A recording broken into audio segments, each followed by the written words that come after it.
आप सभी को ओ राधे राधे। आज फिर एक नई एक्टिविटी।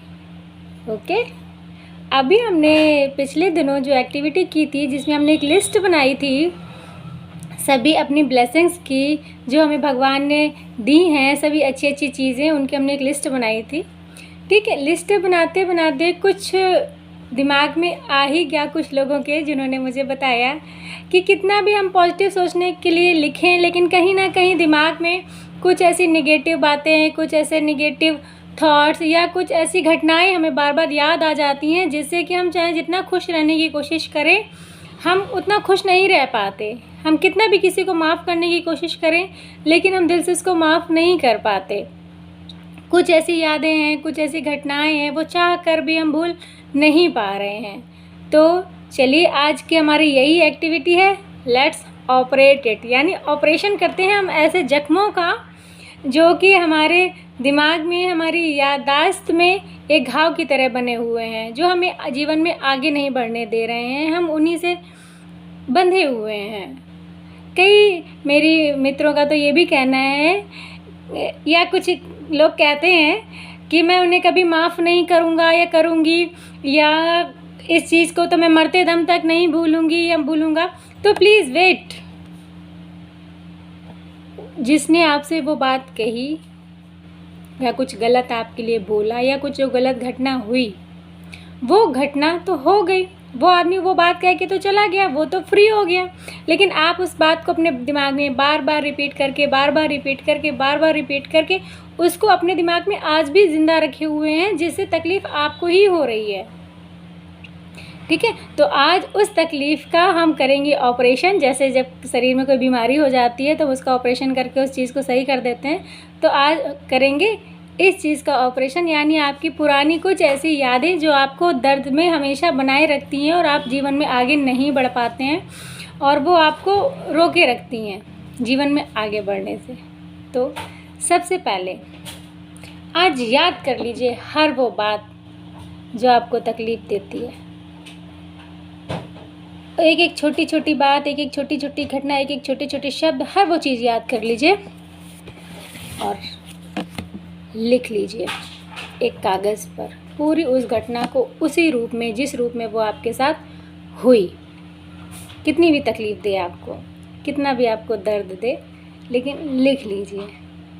ठीक है, हाँ, जो नहीं लिख सकते हैं, कई ऐसे भी हैं जो नहीं लिखेंगे, ठीक है, तो उनके लिए मैं बाद में बताऊंगी। पहले तो मैं लिखने वालों का बताऊंगी, क्योंकि लिखने वाले हैं जो वाकई वही हैं जो इस चीज़ से जो सल्यूशन की तरफ सोचते हैं, जो ज़्यादा आगे बढ़ना चाहते हैं। बाकी सबके अपने एक्सक्यूज़ तो रहते ही हैं।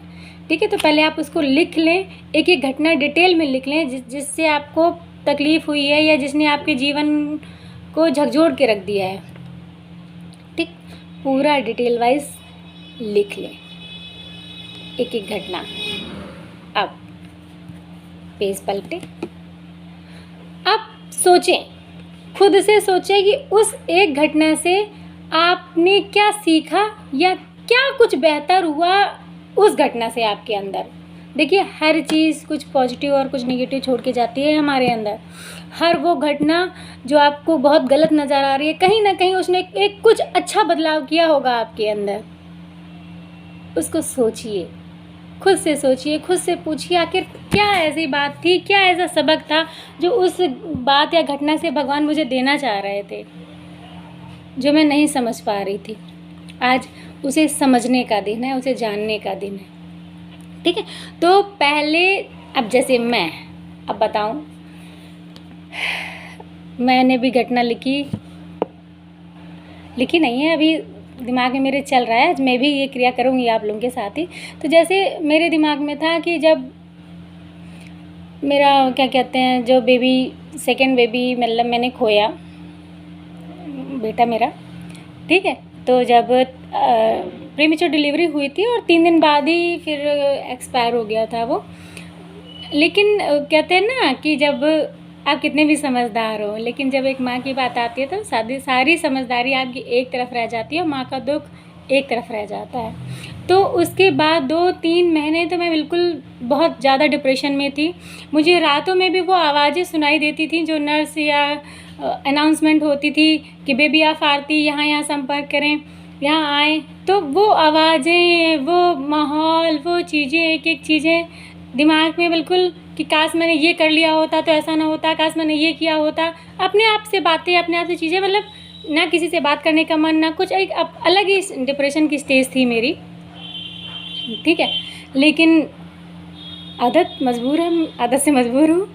ज़्यादा दिन तक वो उसमें नहीं रह पाती हूँ और उसको फाइट बैक करने की कोशिश करती हूँ, ठीक है। तो लेकिन हाँ, उस डिप्रेशन में भी जाना कोई गलत नहीं होता है, ठीक है। वो भी आपको रोना चिल्लाना ये भी अच्छी चीज़ें होती हैं, इससे आप जल्दी बाहर निकलते हो। लेकिन बस ये आपके अंदर एक जज्बा होना चाहिए कि अब मुझे इससे बाहर निकलना है, और कोई और कभी आपको इस चीज़ से बाहर नहीं निकाल सकता जब तक आप खुद ना चाहें, ठीक है। फिर जब 2-3 महीने के बाद फिर मैंने सोचा कि आखिर इस घटना से भगवान मुझे क्या सबक देना चाह रहे थे, भगवान मुझे क्या सीख देना चाह रहे थे कि ये घटना मेरे साथ हुई, ठीक है। जैसे मैं आपसे कह रही हूँ कि अब आप भी सोचें कि उस घटना से जो आपके साथ हुई है या जो आपको बहुत परेशान करती है या किसी की बात, तो आखिर कुछ ना कुछ पॉजिटिव तो उसमें होगा ही, कोई ना कोई सबक तो उसमें होगा ही। आज हमें बस उस सबक की तरफ थोड़ा ध्यान देना है, उस पॉजिटिविटी की तरफ ध्यान देना है, ठीक। तो फिर मैंने सोचा, एक्चुअली मेरा अहम ख़त्म किया उन्होंने। कैसा अहम? पहला मतलब 2 सबक जो मुझे उस घटना से मिले, जो मेरे बेबी लॉस से, 2। पहले तो एक उन्होंने अहम मेरा ख़त्म किया। अहम कैसे? एक्चुअली मैंने स्टार्टिंग में जब आरव के होने के बाद मैंने पेरेंटिंग्स की बुक काफ़ी पढ़ी। आप कैसे बच्चों की परवरिश की जाए, कैसे बच्चों को जन्म दिया जाए, और गायत्री परिवार, ब्रह्म कुमारी परिवार, सबसे काफ़ी अच्छा कलेक्शन किया और मैंने काफ़ी पढ़ा। और मेरे कहीं ना कहीं दिमाग में आ गया था कि इस बार जो मेरा बच्चा होगा तो उसको मैंने इतने अच्छे वातावरण, इतने अच्छे संस्कार और इतने अच्छे सोच के साथ इसको इस दुनिया में लाऊंगी कि वाकई देखने लायक होगा वो बच्चा, ठीक है। और दूसरों के प्रति भी कि मेरी पहली नॉर्मल डिलीवरी थी, तो जो आजकल जो ऐसे केसेस हो रहे हैं, इन सब के पीछे आ गया था मेरे अंदर ये चीज़ कि बहुत अच्छा बच्चा, बहुत अच्छा बच्चा। मैंने बहुत कोशिश करी, मैंने बहुत किताबें पढ़ी, ठीक है। लेकिन कहते हैं ना, उसके आगे किसी की कुछ नहीं चलती है, कुछ नहीं चलती है। हाँ, सबक मिला मुझे कि बेटा तुम कितना भी पढ़ लो, ठीक है, कितना भी मैंने डॉक्टर ने जो कहा वो खाया, जैसे कहा वैसे रही, नमक छोड़ा, हर चीज़ करी, ठीक है। लेकिन वो मेरे हाथ से फिसलना था तो वो फिसल गया, है ना। तो एक उसके बाद से कभी भी किसी के प्रति भी मैंने अपने मन से ये चीज़ हटा दी कि उसको ये नहीं पता, उसने ऐसा किया वैसा किया, कुछ नहीं यार। जो ठीक है, हर आदमी अपने हिसाब से, अपने परिस्थितियों के हिसाब से बेहतर ही करता है, पहली बात। दूसरा सबक, जब मैंने डिप्रेशन से फ़ाइट करने के नए नए तरीके ढूंढे, नई नई किताबें पढ़ी, नई नई सेमिनार अटेंड किए, तो उससे मैंने अपने आप को जब मेडिटेशन से जोड़ा, ठीक है। तो कहते हैं ना, कभी कभी कुछ घटनाएं आपके जीवन में खाद का काम कर जाती हैं, जिससे कि एक नया पुष्प उगता है, एक नया वृक्ष उगता है, एक नया पौधा उगता है। तो वो घटना मेरे जीवन में एक खाद की तरह थी, जिससे एक नई आरती का जन्म हुआ, जो एक अब मेडिटेशन की टेक्निक्स अब आप लोगों के साथ शेयर करती हूँ मैं, वरना तो ये आरती से आप मिल ही नहीं पाते, है ना। तो 2 चीज़ें मैंने जब बहुत सोचा, तब ये आई कि अगर मैंने अपना बेटा खोया तो उससे 2 चीज़ें भगवान मुझे सिखाना चाह रहे थे। और एक तो अहम का ख़त्म, और दूसरा मेडिटेशन की तरफ मेरा रुझान। ऐसे ही आप लोग भी सोचिए, कुछ ना कुछ उस घटना से, जो घटना आपको परेशान करी, आपके दिमाग में है, किसी की कही हुई बात, किसी के साथ आपका व्यवहार, या कोई भी जुड़ा हुआ इंसान कुछ ना कुछ सबक लेके आता है हमारे जीवन में, कुछ ना कुछ पॉजिटिव, कुछ ना कुछ नेगेटिव लेके आता है हमारे जीवन में। बस हमें उसको देखना है, समझना है, ठीक है। हाँ, अब जब आपने पहले पेज में पहली घटना लिखी, जिसके बारे में आपने पूरी डिटेल में लिखी, दूसरे पेज में सिर्फ आपको वो पॉजिटिव चीज़ लिखनी है या उससे दिया हुआ सबक लिखना है, लिख लेंगे। अब जो पहला पन्ना था जिस पे आपने उस घटना को बहुत डिटेल में लिखा था, उस पन्ने को आपको फाड़ना है या जलाना है, फाड़ना है या जलाना है, पूरी तरीके से नष्ट कर देना है। और जो दूसरा पन्ना है जिसमें आपने उस घटना से रिलेटेड सबक पढ़े हैं, उस सबक को आपको बार बार पढ़ना है। और अब वो पेज जो आपने उस दिन लिस्ट बनाई थी कि आपके जीवन में ये सौभाग्यवान चीज़ें हैं, उनको फिर से पढ़ना है। इस लिस्ट को पढ़ना है जो बेनिफिट वाली लिस्ट है, सबक वाली लिस्ट है, और वो लिस्ट पढ़नी है आपको जो आपने उस दिन सौभाग्यवान वाली बनाई थी। बस इन्हीं दोनों लिस्ट के साथ आपको आज का पूरा दिन व्यतीत करना है। वो पुरानी घटना आप जला दीजिए, फाड़ दीजिए और अपने जीवन से फ्लश कर दीजिए। ठीक, ये तो लिखने वालों के लिए था। अब जो लोग लिख नहीं रहे हैं वो सिर्फ आंख बंद करके बैठे और उस पूरी घटना को मन ही मन सोचें, पूरी डिटेल वाइज सोचें।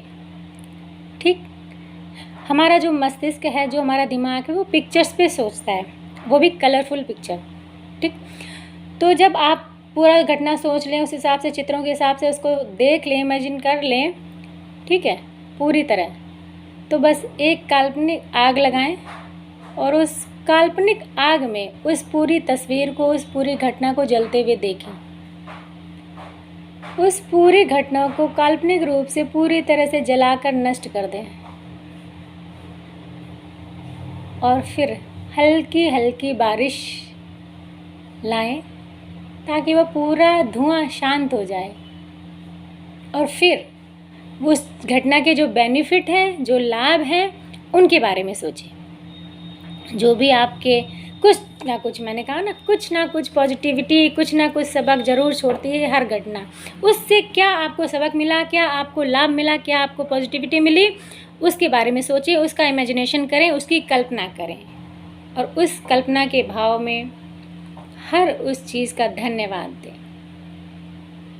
ठीक है, और फिर वही पहले वाली लिस्ट, धन्यवाद वाली लिस्ट, उसको पढ़ें और ख़ुद को शुक्रगुजार माने। भगवान की देन है आपके ऊपर, भगवान की दया है, भगवान की कृपा है आपके। ठीक है, तो आज की ये एक्टिविटी करें, जैसे आपको समझ में आए, लिख के तो लिख के, और आंखें बंद करके सोच के तो सोच के, जैसे भी आपको करनी है आप करें, लेकिन बाद में धन्यवाद से ज़रूर भरें, धन्यवाद ज़रूर दें हर उस शख्स को जो आपको सबक दे के गया है ना।